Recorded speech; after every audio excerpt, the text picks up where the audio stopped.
नमस्कार, मी खाजाबाई बागवान आपल्यासमोर दसकट या काव्यसंग्रहातील अजून एक कविता सादर करत आहे. मीही इथला.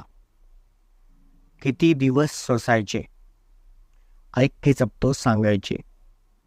देशभक्तीचे पुरावे मीच का सादर करायचे? असलो जरी मुसलमान, जन्मलो याच मातीत. सुगंध रक्ताचा माझाही, सुगंध रक्ताचा माझाही, भारत भूच्या गर्भात, भारत भूच्या गर्भात. अरे रस्ता तुम्ही डाव मलाच दोषी ठरवण्याचा, अरे रस्ता तुम्ही डाव मलाच दोषी ठरवण्याचा. गप्प राहणार नाही मी निर्धार डाव उधळल्यास, गप्प राहणार नाही मी